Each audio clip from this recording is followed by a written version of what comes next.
angels. Who are the angels to you? Do you utilize their intelligence and their energy and their help? Do you speak to them? Do you know your guardian angel? Angels, angels, angels. It's all about the angels today on Elevate with Karen and Kristen. So if you've got questions about this incredible angelic intelligence, let us know and we will answer them. Stay tuned. Where's my intro? Here we go. Welcome to Elevate, the awareness shift, waking the quantum self. I'm Karen Swain, your host, and you're listening on the United Public Radio Network and the UFO Paranormal Radio Network on 107.7 and 105.3 FM, syndicated radio all over the world.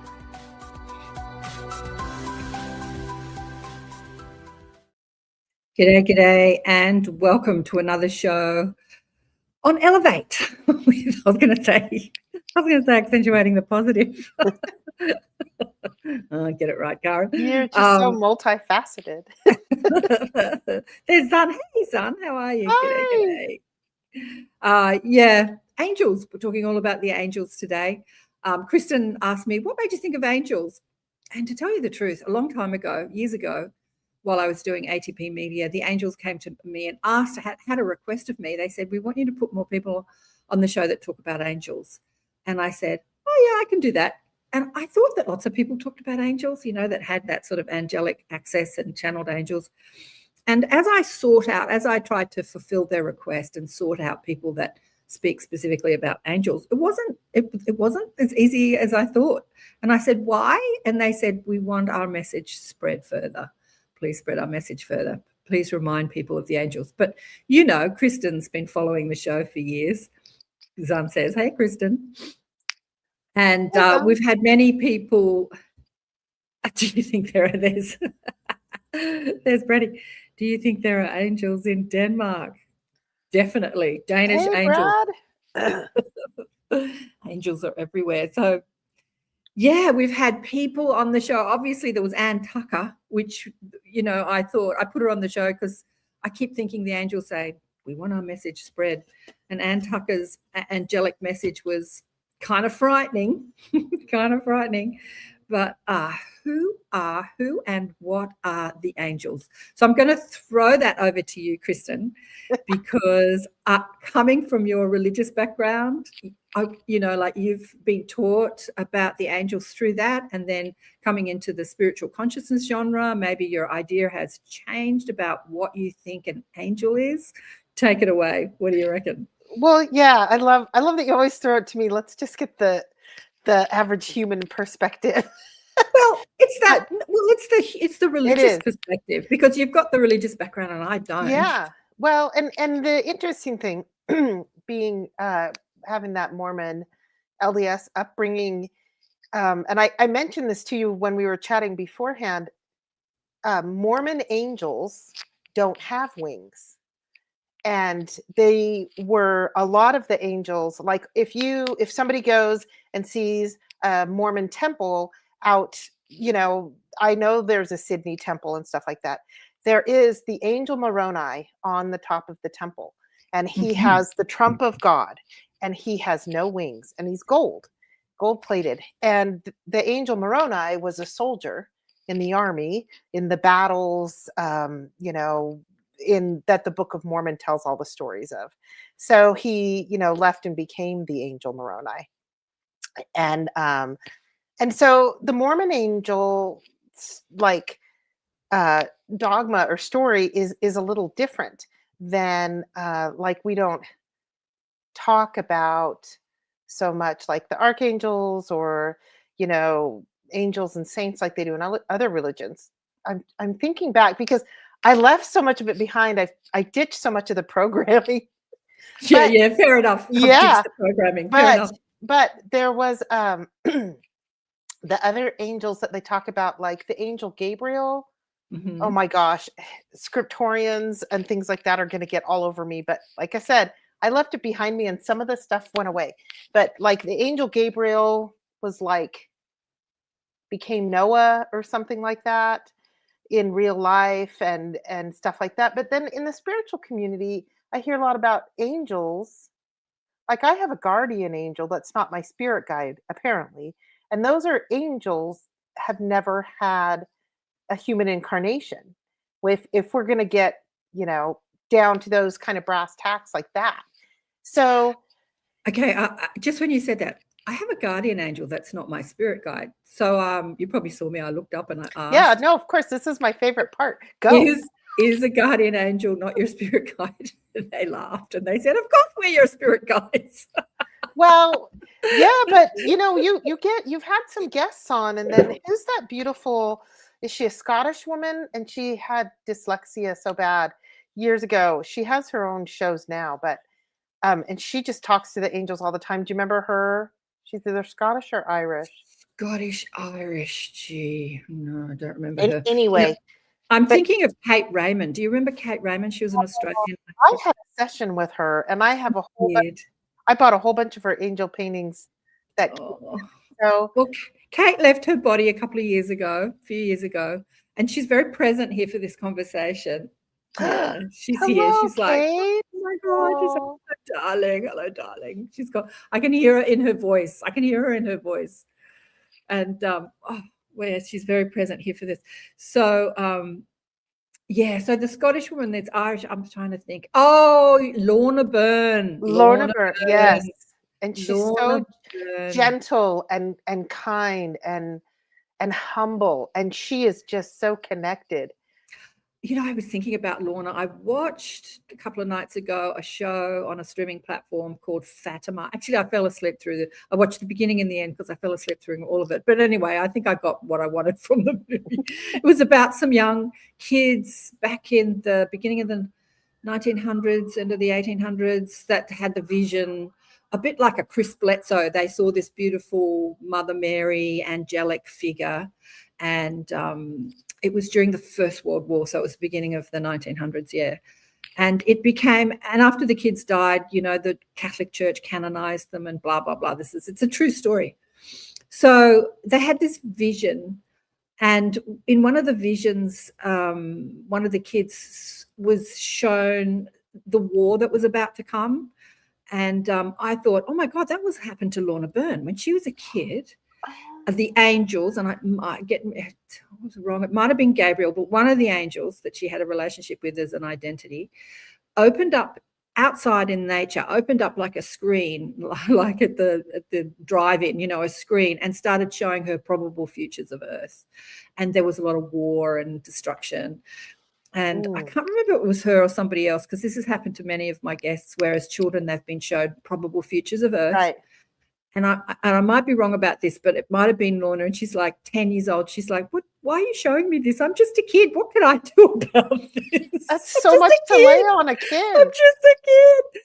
But yeah, so these things are possible. And so Lorna is very well known, and she speaks about angels, and she comes from it. She has a religious background. Mm-hmm. She comes from it very much from that sort of religious, biblical sort of perspective. And that speaks to millions of people, because millions of people have that religious upbringing. And so she gets the message out through that vernacular, through that way of speaking. Yeah. Yeah. Well, so, I mean, every once in a while you've had somebody on the show, or I've seen other podcasts where the guest or, the gifted one or connected one will talk about how there's different levels, and there's certain angels for this and certain angels for that and all these things. And I do let that go. I because I can get so caught up in those little details. I just let it go. And I do what Ingrid Honkala, she had a near-death experience as a child. And she's she Brazilian? No, she's Colombian. And she just calls them the beings of light.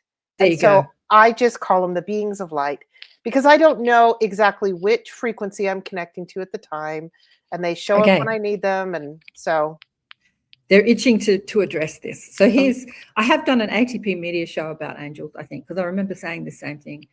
When I asked them, who are you? They said, we are intelligent light.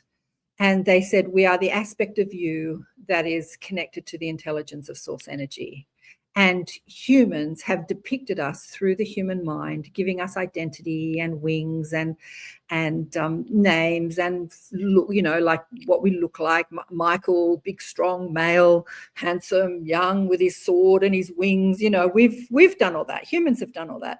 And they said, that's perfectly fine. And we love that. We love that you've done, because they're light. They're intelligent light. They are the intelligence of God that have certain intentions, this is how they explained it to me. They said, you can have a group of girls, right? So you're all girls, you're all human, you all come from that sort of girl and human idea, but then one will go and be a secretary, and one will be a nurse, and one will become a mother.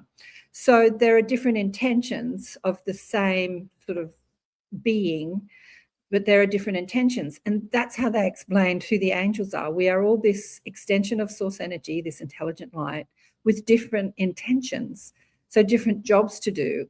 And so there are aspects of our soul, which is that aspect of us that is connected to source energy, the extension of source energy, which we call our guardian angels. It is a part of our soul complex, our soul family. It is a part of who we are as an energetic being. You and your guardian angel are not separate. You are one, but you, being that aspect of your consciousness that is incarnate into a human form, with a human mind and a human ego, and under the veil of forgetfulness or the river of oblivion, you're having this experience, and there's that aspect of you that is completely outside that experience, which is completely connected to the intelligence of all that is, that source energy, which can help you during your experience. And you can call on that aspect of you, and that's what we call our guardian angel. And when you said, is my guardian angel my spirit guide? Absolutely. And they laughed and they said, of course we're your spirit guide, because as humans, we love to compartmentalize everything. There is, like, you know, dead grandma and she's my spirit guide, or there is, you know, an Indian chief and he's my spirit guide, or, you know, and we go, there's guides, and then there's angels, and then there's the soul, and then there's this, like, we love to compartmentalize everything, right, and give it identity and separation and form, because that's how we operate as humans. We say you are you and I am me, and we're separate and we're different, we look different, we have different intentions. So we do that in the light, in consciousness as well. But they're saying, yes, we are all intelligent light with different intentions and jobs to do. So whether it is a spirit guide or an angel guiding you, you can call on, you know, depending on what you want to do in your physical life. Maybe you're a mathematician and you want some help with maths. You can call on someone that has a soul aspect, that has been human, who is a famous mathematician or just a mathematician, and you can call on that intelligence and that memory to help guide you in what you're doing. And then there's that aspect of you, which is your guardian angel. Like Garnet Schulhauser, I say this all the time, met one of his guardian angels, or the aspect of his soul that identified itself as guardian angel with a specific job to do. And she said she appeared to him as female. Of course, it's intelligent light, so it's light, but appearing in a way that the human mind can understand. So as a female, and she said, my job is to stop you from killing yourself before your time is up. Before your time is up. And he said, I love sharing this story. And he said, oh, well, you would have been really bored. You wouldn't have had much of a job to do, because I'm a very safe person. And she opened up a screen and said, let me just show you how many times I've saved you from killing yourself. And like, it was hundreds and hundreds of times when he ran out on the road chasing a ball as a kid and she stopped the car. Yep. And so there is this angelic aspect of our soul that has that specific job, one of the jobs as humans, because we're dumb humans that do dumb things. And when he told me that story many years ago on the show, I go back to, we're backpacking through Switzerland, myself and my girlfriends, and I've dropped a $10 pair of sunglasses over a railing on this high cliff in the Alps of Switzerland. And I can see it. It's a couple of feet away from me, and I can see it, and I think, I can jump this fence and grab this $10 pair of glasses. You know, it wasn't worth it. And all my girlfriends were screaming at me, it's not worth it, it's not worth it, you could die, you could. Don't do it, Karen. Don't do it. It's just a silly pair of sunglasses. Get another pair. And I'm looking, thinking, I can do this. I can do this. And I scale this fence and put my life at risk to retrieve this $10 pair of sunglasses. And so I thought about that. And I thought about the silly things we do as humans. And definitely that guardian angel that's there to stop me killing myself, stop me falling off a mountain in Switzerland that day, retrieving a $10 pair of sunglasses. Yeah, because we're silly humans. Well, so yeah. Oh, I was just going to say, have you seen that movie that came out like a year ago with Keanu Reeves and he played an angel? I haven't seen that yet. Yeah, I want to see that. It's kind of a silly movie, but it's all these angels, and it sort of has that feel of the old Wim Wenders movie, like Wings of Desire, sort of in the beginning. But his job as an angel, you see him, he's sitting in the back seat of somebody's car and they're texting and he has to tap their shoulder, and then they look up and they just escape hitting something. So his job is to stop them from texting and driving before they that's his whole job as an angel. So it's a funny interpretation of that, you know. But I love that story about Garnet. And you know what, that one really stuck with me as well, in the fact that I'm sure several times, that I don't even know how many times they've thousands. I've just asked thousands. And they're saying that's not just you, Kristen, that's all humans. Yes. Like, you would be surprised at how often we put ourselves in danger. And you know, when your time is up, your time is up. People get hit by cars and die, and you know, get killed in wars, and this stuff happens. And we as humans get all upset about it and say, no, it didn't need to happen. But your soul has planned all that. You know, your soul's put in the points, and you've taken that extra point. If you weren't meant to be in that bomb blast, in that war, you wouldn't be there. You know, it's September 11th, and so many stories of people that didn't go to work that day, that people were on the way to work and they forgot their camera, and they turned around and went back. You know, there were so many stories of people that were supposed to be there that weren't. Obviously, they're still alive to tell those stories. If you're supposed to die, you're supposed to die. And if you're not, the angel will stop that. Yeah, your guardian angel that has that job will stop that. But that is, you know, we have other guardian angels, and I'm asking, what are their other jobs? And one came up: health, learning, intelligence, development of your consciousness, development of your intelligence, of your mental capacity. Like, they have many jobs. But so angels are not in form, corporeal beings, or in identity. They are an aspect of source energy. They are intelligent light with different intentions or different jobs to do. But the way that we have depicted angels through religion, and even Kate Raymond, you know, she would draw the angel and she would get so particular about all the details. And his shoes had a gold buckle, and his hair was like this, and he gave them an identity and clothing and a name, and he has a book next to him, and there were all these details. And she often said that there were angels lining up for Kate to paint. And they are, they're giving me this. They are this intelligent light that have no identity or form, but like someone who is a writer, a creative writer, or a screenplay, who is creating a movie, and they create the characters, and they create what they look like and what they wear and how old they are. Like, there is this creation. That's what they loved about Kate's angels, because together, them and Kate created identity and what the specific jobs that they had to do. And they loved that. It's like, it's not the truth of who they are, but they loved that whole creative process.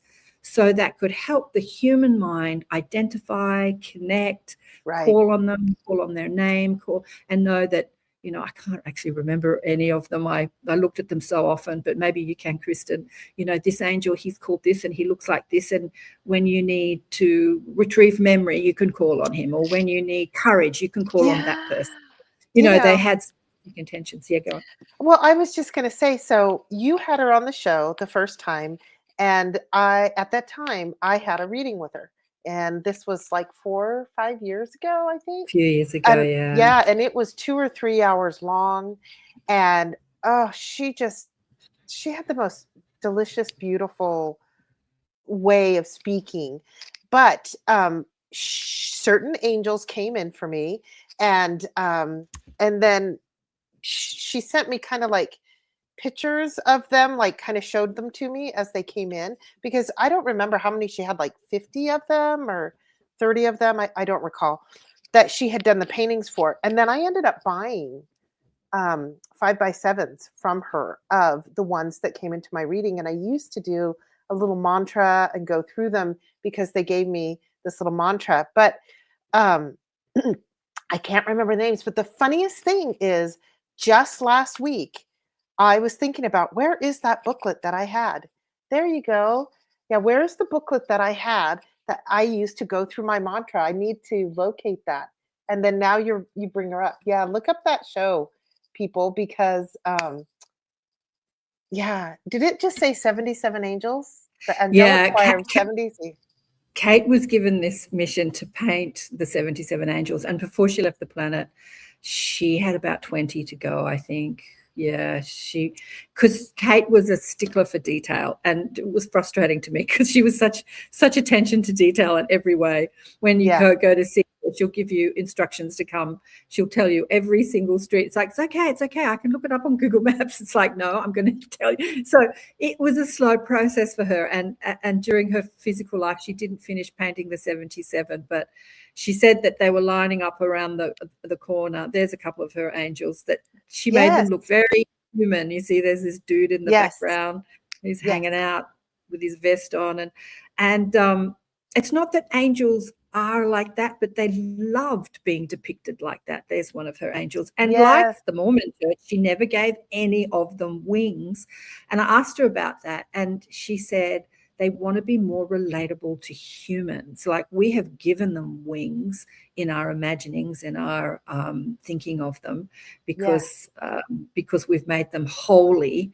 And you know, she just said that they want to be more relatable to humans, and they want you to understand they're a part of you.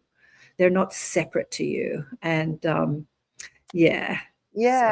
At what one time you had a guest on, or it was another podcast, I don't know, so many, but they said that the angels and archangels aren't necessarily specific beings. They are an energetic frequency that resonates at whatever, thing that they bring forward when they come in. Like if somebody's doing a Reiki session, and the angel, whoever comes in, and that they're more of a frequency that they absolutely hold. Absolutely. And Kate was able to, through their guidance, bring that frequency into a form of a relatable. I really love her work. I'm so glad we've brought her up and that she's there with you. That's so beautiful. Bless her heart. Let me tell you a story about this. So Kate lived in the Blue Mountains, which is about an hour out of Sydney. And my friend Lesia, who had never met her, I was going to her celebration of life, her funeral. I said, do you want to come for a drive up to the Blue Mountains? I'm going to a funeral. Do you want to come with me? And she said, yeah. So I took my friend Lesia up, and we met this small group of people that knew her. I met her family, who I'd never met before, some of her family. Anyway, Lesia took the card, they give out at funerals with a picture and talking about, she took the card with she took one of the cards and came back to Sydney. So she never had met Kate. She never knew Kate, but she was on the bus one day going to the beach. And she thought to herself in the morning, she was so touched by Kate's story, especially because her family didn't talk about her angel paintings at all. They talked about how stellar she was in the corporate world and how she made so much money as this corporate person. That's what they celebrated about her. Yeah, of course. Which was so interesting. And we, the spiritual people, celebrated her connection with the angelic realm and painting the angels. So Lesia took the card with her, and she was getting off the bus, and it fell out of her bag somehow and landed on the street. And there was this woman standing before her that picked it up. I'm going to cry. That picked it up and looked at it and gave it back to Lesia, a complete stranger on the street at the bus stop where she got off. And she said, Kate, I was Kate's hairdresser for 30 years. No when Lesia told me way. that story, I just burst into tears. I'm like, a perfect stranger. Kate's picture falls out of her bag. And this perfect stranger who did Kate's hair for 30 years when she lived in Sydney, because as I said, she moved out of the city. Yeah, for 30 years. So I'm thinking, That's how handy.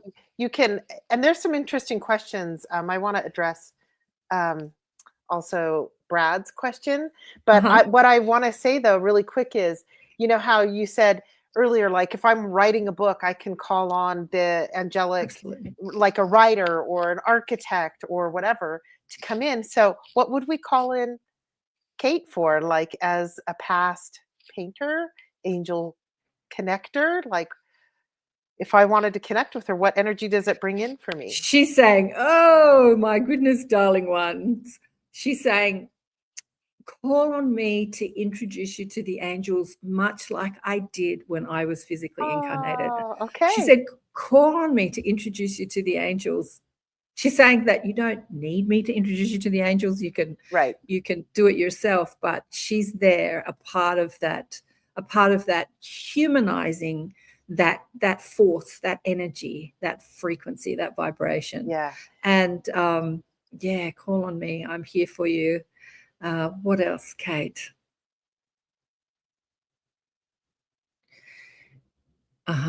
Well, as in her life, she was saying she was very particular in paying attention to detail. So if you're doing a task where you need to pay attention to detail, we were just talking about this actually before we went live, that how you are someone that is very good at paying attention to detail. Yes. You can pick up nuances and when you listen to somebody and what they look like and what they sound like. And she said that is something I can help people with too, paying attention to detail when you need to pay attention to detail. Need to pick out the importance. Maybe you're reading something, you're studying something, you're designing something, you're creating something, like designing a house and, paying attention to detail. She said she can help you with that because she was really good at that. Introducing you to the angels. And she said, just call on me, whatever you want to know. After she died, because I knew her as a friend, I often don't get people that I know, especially people I loved a lot, like family members and stuff, straight away, because I have this memory of them and I'm judging myself. Am I just remembering them, or am I really connected to them in spirit? Okay. Like I'm sure we all do that. When my dad's cousin Hope died, I kept reaching out for her and not getting her because I kept thinking I'm just seeing a memory. I'm not really connecting to her. And then she came to me one morning and pressed her head right up in mine. She said, "Can you see me now?" Because I kept judging myself for not, like, where are you, Hope? Where are... So with Kate, it was a few days, maybe 4 or 5 days after she died, my first impression of her in spirit was I saw this light up in the corner of my room. My attention was guided to this light that I saw up in the corner of my room. And I said, "Is that you, Kate?" Because I see lights all the time, so I never know who they are unless I ask. And I was sitting in bed and I had this overwhelming feeling of grace, of peace.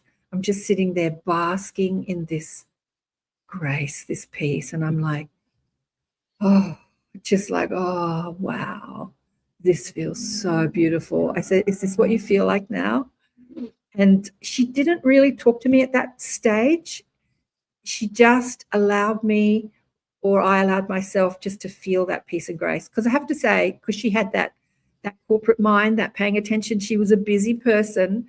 And there was, even though she was painting angels, there was not a lot of peace or grace in her mental life. There was always thinking. Well, I want to address this that Brad asked. He said, "Wow, those are great. Where can we see the ones she painted?" And this is my recollection, is that she was so concerned about her intellectual property being taken. And Yes. I kept going like, "Girl, make a book, you need to make a deck, like a, like an oracle deck." And I think she had said she had started to, or trusted somebody. I don't, fill us in on that, because she never did it. And I've often wondered if she didn't get around to it. Or her progeny would do it. As I said, the worrying mind, the mind that was so, caught up in detail, stopped her. And, this is what can happen. We're given this mission, this plan, as, our soul gives us this plan, and then we become human and we have the monkey mind and the ego and the worry and the fear, and we can let that stop us from fulfilling our plan. And it did stop Kate. You know, I can't tell you how many hundreds of times I asked her to put them in a book, put them in a card deck, put them somewhere where people could see them. And she wouldn't even put the whole paintings on her website. I just looked for her website. Her website's come down now. It's not up anymore. But there is somebody that does have them that I met at her funeral, and I cannot remember who it was. But there was also a beautiful young girl that knew Kate that was there. When I say young, she's probably in her 30s or 40s. And Kate had asked me to finish her mission. And I said, Kate's asking me to tell you to finish painting the angels and finish the bit. And this young girl was like, no, not me, thinking it was so special. And she was not as special as that, you know, the ego. Yeah. And, but yeah, hopefully one day I'll have to remember who that was. Somebody's got a hold of them and we'll put them out one day. But let's get into the energy of the angels. What I want to do, amazing story coming to a head. What else is saying there? I want people to tune in to the energy of this intelligent light. And okay, so what they're asking me to ask you, all of you that are listening to this and watching this, is to just reach out with your mind, with your consciousness, and ask to be connected to, or or see, or I'm lost for words, connected to is the best I can, to a part of your angelic team, to your guardian angel. And it doesn't really matter which one. Just feel the energy, say in your mind, what does it feel like to be an angel? Can you show me how it feels to be an angel? A bit like when I was sitting in bed and I saw the light in the corner of the room and I said, is that you, Kate? And she gave me this energy of grace and peace. Like, what does it feel like to be connected to my angelic self, my guardian angel team? And evoke that energy, like, or just step back and let it come. You don't actually have to do anything. The curious mind, and then stepping back and allowing, ask, orchestrate, allow. You've asked, they're orchestrating, now allow. Allow yourself to feel the energy of that intelligent light, of that connection to source energy, that aspect of source energy that is not under the veil of forgetfulness, who doesn't have a corporeal form or an ego or a mind, is not forgetting. It has access to infinite intelligence. You can hone it down. You can ask for healing. I often ask the angels for healing. What is it that I need to know about healing my physical form, or healing my emotional body or my mental body? Could you help me with that? Because everyone that you speak to about angels will say this, and they're reminding me of this. When you are speaking to the angelic realm, not specifically the ones that have specific jobs to do, like that angel that's going to stop you from killing yourself until your time is up, and other aspects of your angelic team that have specific jobs to do. But when you're asking the angelic intelligence to help you, because we have free will, if you want to achieve something, it could be achieve mental clarity or achieve something physical in your life, more money, more success, more this, more that, whatever you're asking for as a human. They can't step in and make it happen for you just because you want it. You have to ask. So that asking allows them to do the job that they're here to do, because we have free will. They're not going to fix your life for you just because you're connected to them. You have to ask. So ask, orchestrate, allow. Ask to be connected to them, ask to feel them. The orchestration is not your part. That is the job of the universe. The allowing is your part. Ask, orchestrate, allow.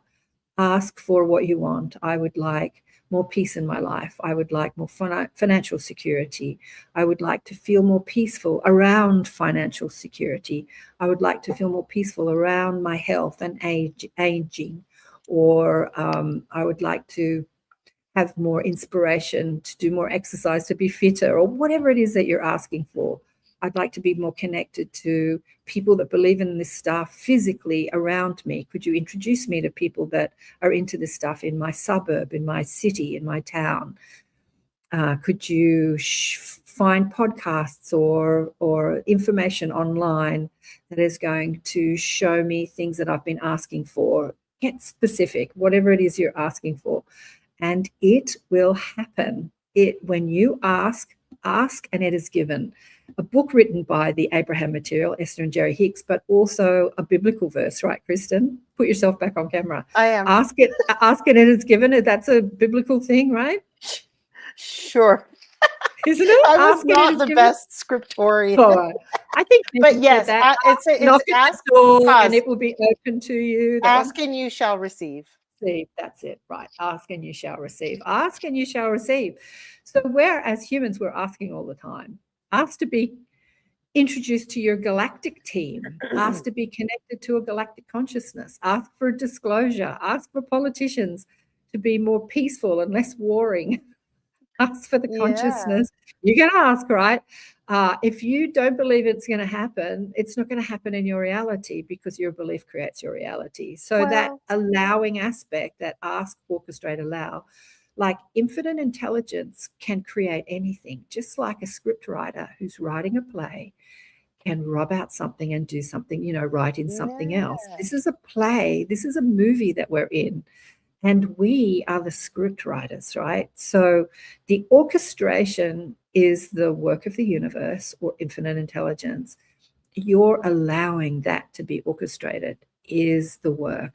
So meaning you believe it will happen, it will happen. You stop judging it and saying, we live in this terrible world and politicians are corrupt and war is terrible and things we're never going to get it. And I'm fearful. And, the Democrats and the Republicans and the Labor and the Liberal and the this and the that and the petrol prices.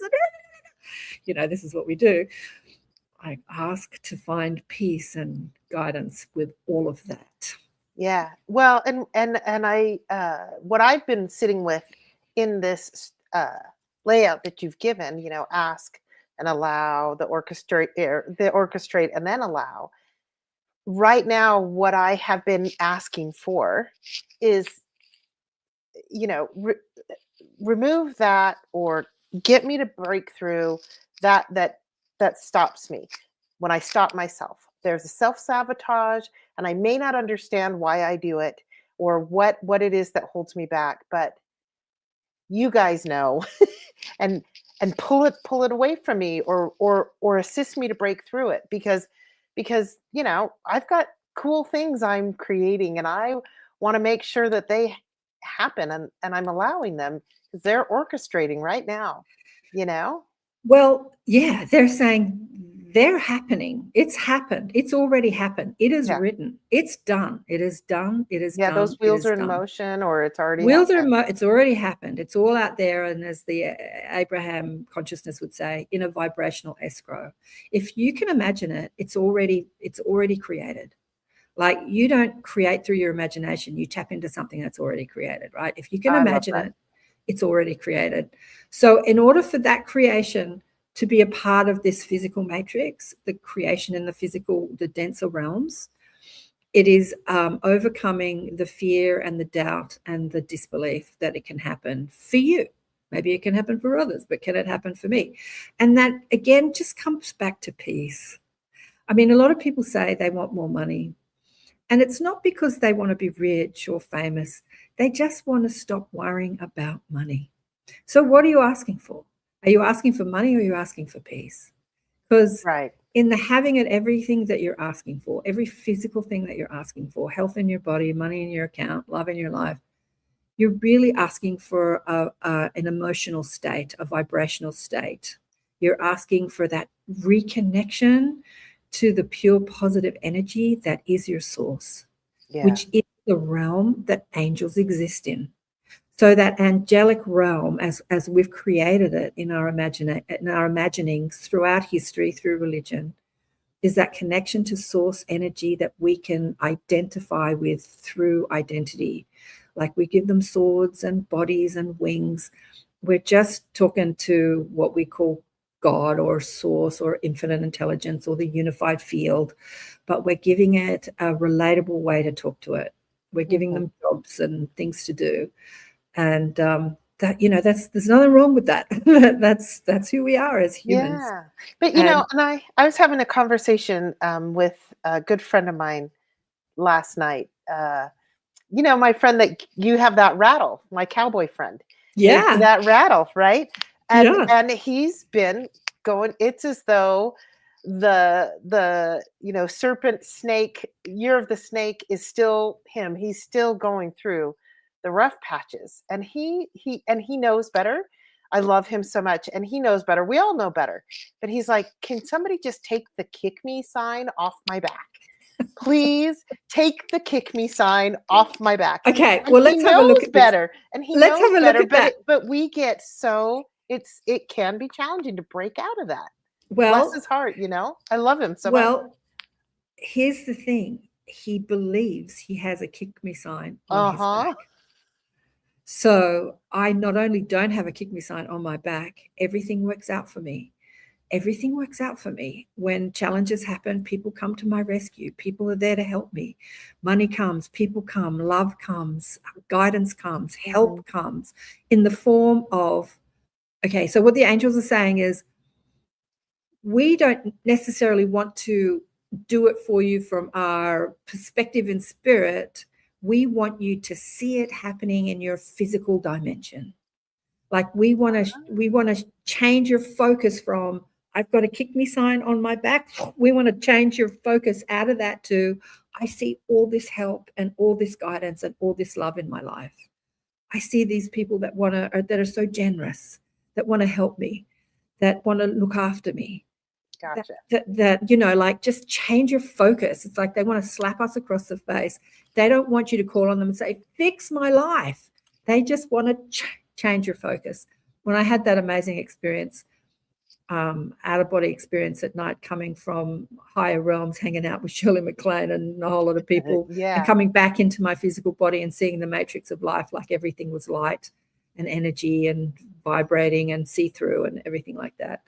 I asked them, when I was traveling, I had this memory of traveling out of body. I didn't feel like I was actually traveling anywhere. And they said it's all about focus. It's where your consciousness is focused. You were focused in this realm, then you were focused in that realm, and then you'll focus back into this realm. They say, like a camera, you can only see where your focus is. You can only see where it's like all this stuff is around you. Multidimensional realms is all around us all the time. Dead people, angels, aliens, like it's all around it, but we only see where we're focused with our mind. So what the angels are saying is, we want to slap you across the face and shift your focus. Like, you have love all around you. You have people who love you all around you, who want to help you. You have money and opportunity all around you. But when you're focused on the lack, all you see is the lack. Yeah. Yeah. Well, you're focused on the lack. All you see is the lack. Focus on the abundance. Sorry. It reminds me of the the team books and the vibrational spheres, like the vibrational spheres. So what I have been working to do is to focus on that and just expanding my consciousness, my awareness, my bubble, if you will, to those vibrational spheres, putting my attention in those ones and not the ones of how much is the petrol/gas that I'm putting in my car today? How much is, the price of eggs, or is the wars going, and it doesn't mean I ignore that and don't pay attention to it, but I don't put my focus on it. Yeah. They're just saying, focus on the love, focus on the love, focus on the love. Focus on the love that is there for you, because it's there for you all the time. Not only is it there for you, you are that love. And when you see that love in your life, you're brought back to the love within yourself. Like, you remember who you are. Like, you are that infinite intelligence. You are that intelligent light. Oh, my light went out. I just saw that. Anyway, I've got to plug it in. We are that aspect that we make separate to us. Like, we make the angels separate and holy, and we put them in scripture, and we say, like, we make them that's separate. That's what religion does to it. Yeah, that's what religion does. We make it separate from who we are, but you are that which you seek. You are that which you seek. Oh, I love that. Yeah. So, Elsa says, we were the wings. Oh, beautiful. Yeah. You two look angelic today with background wings. I know. Karen asked me to put she said, put your wings back on. And I said, I said, "Well, Mormon angels don't have wings, so I don't know." But I'm not Yeah, really but you Mormon anymore, yeah, you've come so out of that more thing. But the thing about this image is that it's light that is emanating from this being. well, and it's the And light it looks like shooting wings. out that maybe Mhm. looks like wings. Looks But like what's wings, yeah. interesting is how we associate connections to the angels by seeing feathers. Right. So many people get those messages or they know Yeah. and they don't really care how. I mean, ask your team. I'll ask the angel They're why. laughing and they're saying, "We love that." You Yeah, identify flight with birds, and birds have feathers, and you see us as beings that fly, and they're laughing at that because when we're not focused in a physical form, like every night when we leave our bodies, we right. can fly like them. We don't necessarily have to have wings or feathers, but we can move through time and space like flight. But yeah, it's just another way that humans have depicted angels to relate to them because we see them as beings that can move through time and space that looks like flight. And so, yeah, I mean, I actually love the depiction of wings and feathers connected to angels, even though Kate never put the wings on the Right. angels and the Mormons don't put that. But I love because when you think of feathers and when you think of wings, I'm often taken to the angelic, consciousness. And Look what Elsa says. I love flight, light, love you, Yes, Elsa. isn't that Flight, light. beautiful? Yeah, oh, it's so fascinating. I was gonna mention something, but I now was going it's to ask Brad something out. if he was still on, but I've lost it now.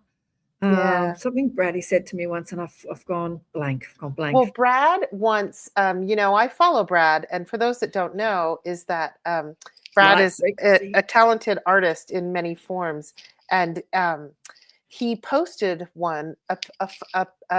he posted a painting that he had made, and it was kind of like a watercolor, and it Uh-huh. was a female looking figure sitting in a chair with wings, and she was just kind of skin colored, not really formed. So basically naked, but not like detailed or anything.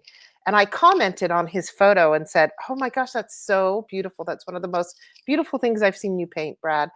I'll have to put it in our chat or something because it's in the house where I'm not doing this. But um, and the dude mailed it to me, like I know he like does that. totally like 2 or 3 weeks later. I'm like, "What is this package from Denmark?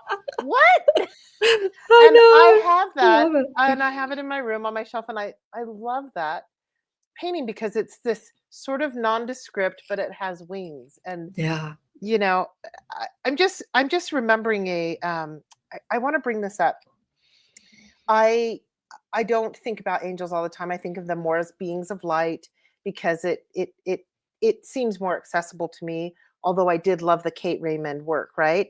But I get these visions sometimes, and it's right before I wake up, and it's not really a dream. It's more of I'm being told a story or I'm telling myself a story.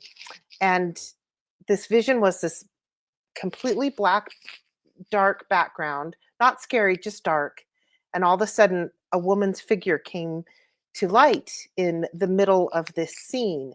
Nice. And it wasn't me, but it was like a woman, and she was sort of like downtrodden and curled up in a ball and in sorrow on this ground, but I could see her light. And she said something I don't remember, something like, "Help me," or "Get me through this."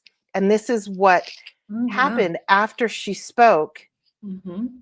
Um, I heard these words come into my head, and it described the scene. And it said, after she spoke, after he heard her say it, and he heard her words, he grew wings and spoke in English.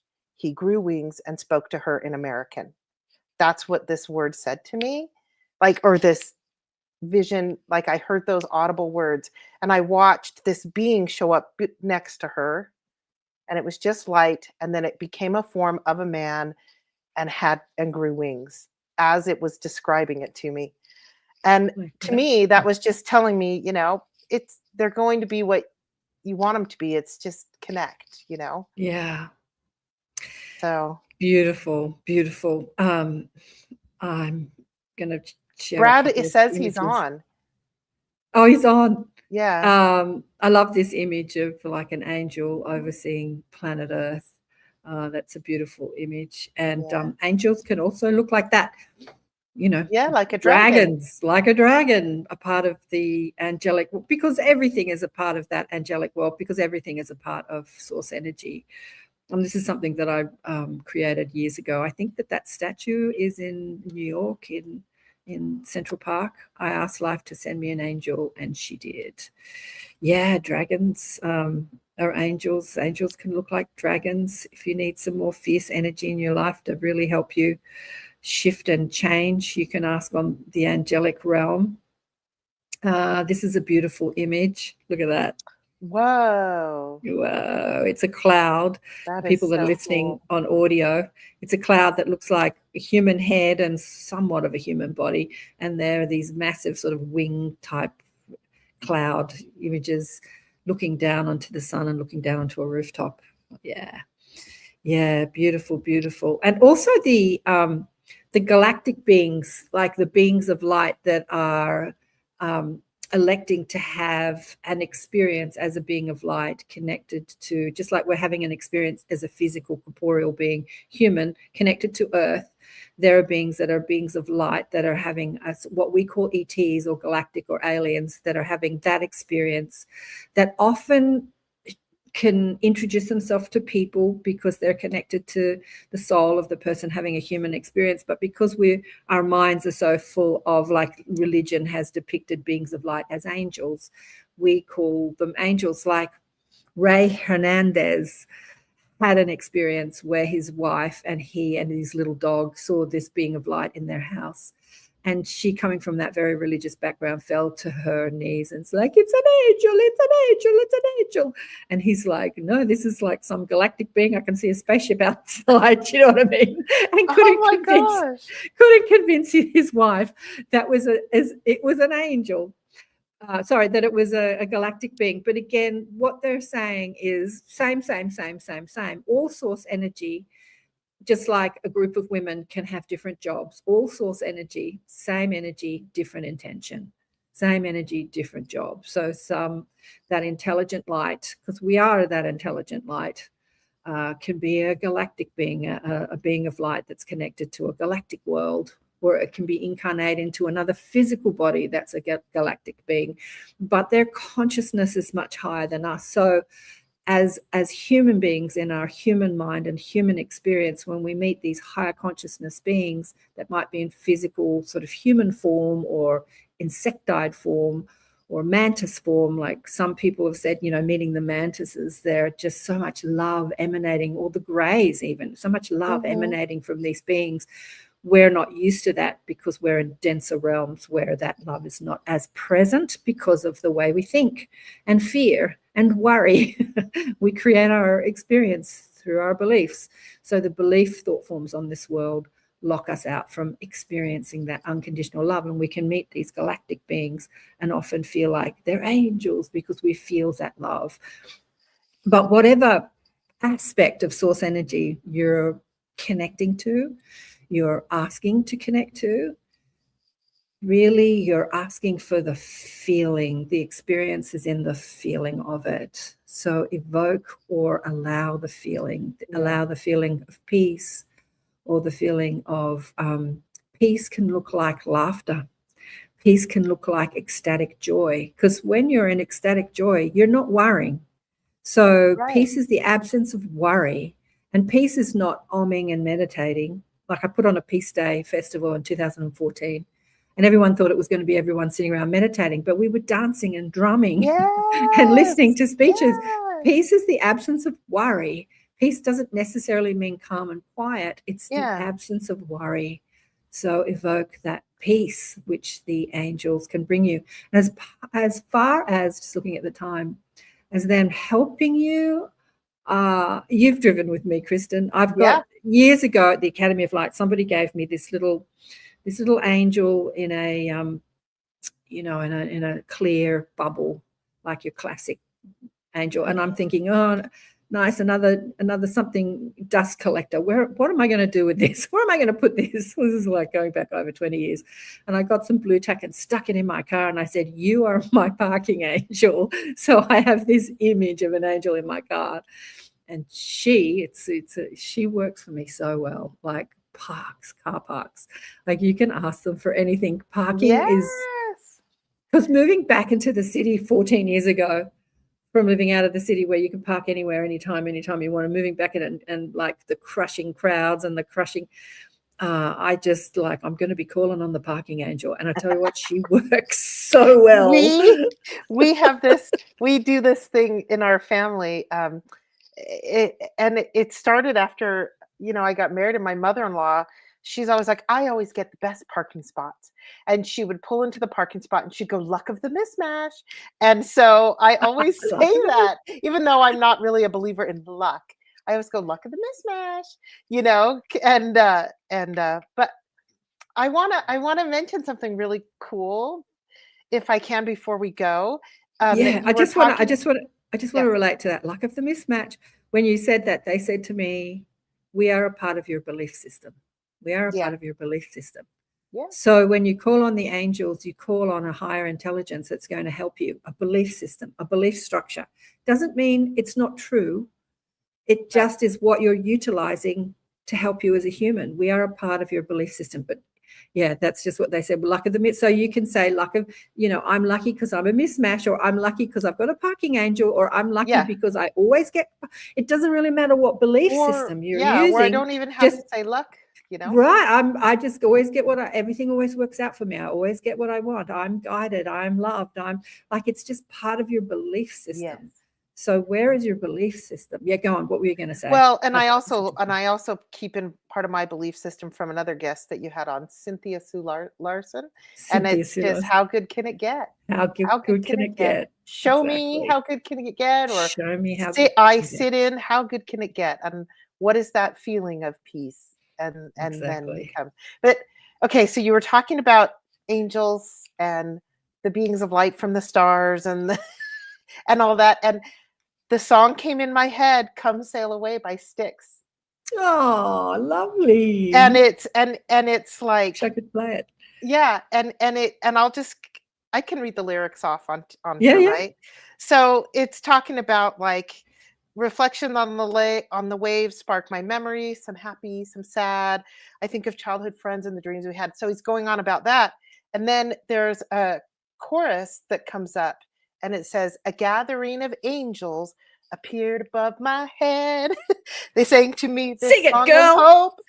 And this is what they said. Come sail away. And then it goes into this big chorus. And then if you guys remember, it's this bridge in the song. And it does like shooting space sounds. I mean, this was the 70s, right? And then the next chorus is, I thought that they were angels, but to my surprise, we climbed aboard their starship and headed to the skies. There you go. Love it. I just love that. And I'm sorry, I just love music, and it's fun. I wish we could play it. It's what they're saying. Hello, darling one. What they're saying is, the galactics are saying, we are your angels. We are a part of your spiritual community that is there assisting you as a soul, having an earth incarnation with all the challenges that you elected to experience. We are a part of your angelic team. We just have to remember that we are unified. Unity. Angels are not separate to us. ETs are not separate to us. We are all an extension of the source, of the infinite intelligence, the unified field of creative possibility, all creative possibility. Creating experience. Yeah, so we are your angels. Yeah. I'm just putting it in the chat. The song Come Sail Away by Styx. By Styx, Come Sail Away. Yes. Obviously one of the songs, I had Grant Cameron. Oh, we've got 1 minute left. Grant Cameron on the show a couple of times, and he was inspired to talk about how many times the galactics have inspired musicians to speak about them, to speak about spaceships, and just so many hundreds, thousands, maybe hundreds of thousands of musicians have been inspired by higher intelligence, higher consciousness to speak about this time of disclosure, to the intelligence of who we are, both as angelic, as galactic, as source energy, as soul energy, as higher self energy, however you want to frame it, whatever floats your boat works for you. But the disclosure is not just about aliens are real. The disclosure is about disclosing who we are as this intelligent light. Oh, we ran out of time. Oh, that was so much beautiful. fun. Love the angels. I love you, angels. Every And I time I love tune you, into them. Kate. I'm gonna reach you, out Kate. to her in spirit, because I She just says, remembered "Love you, her. darling." She says, "Love you." Oh. When she's speaking, I've got this. She's got this lower, this deeper voice. She's like, "Love you, darling." Oh, she's here. She's so here. Beautiful. I have the recording Elsa. of that. Love you, reading. Elsa, Shirley, Heidi, all the beautiful people that have been online. Brady, Brick Fur, that's Brad. He had to tell me, Zan, he said to me once, I don't know, a couple of years ago, you know that Brick Fur on YouTube to me? And I'm like, I actually didn't. So thanks for telling me. And all this time. Yeah. That's so Brad. That's so Brad. That's so Brad. Brad.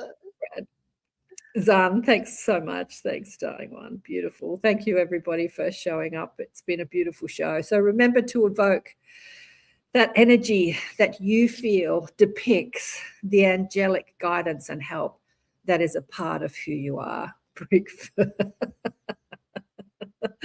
Brick Fur. You are all awesome. We are awesome. You are awesome. Remember, you are loved. Remember to feel it. Thank you, beautiful Kristen. Mwah. Kristen Mismatch. We'll do something else cool next week. And if you have any questions or any topics that you want to discuss on Elevate, great show. Thanks, darling one. I wish I could remember what I was going to say about you. It'll come back to me later. Send me an email. Go to questions@karenswain.com and send me an email, or go to my Facebook page and send me a message, and or Kristen's Facebook page and send her a message. And tell us what you want to discuss. If you have any questions around all things spirituality, consciousness, multidimensional realities. We're over time. Big love to you all. Bye for now.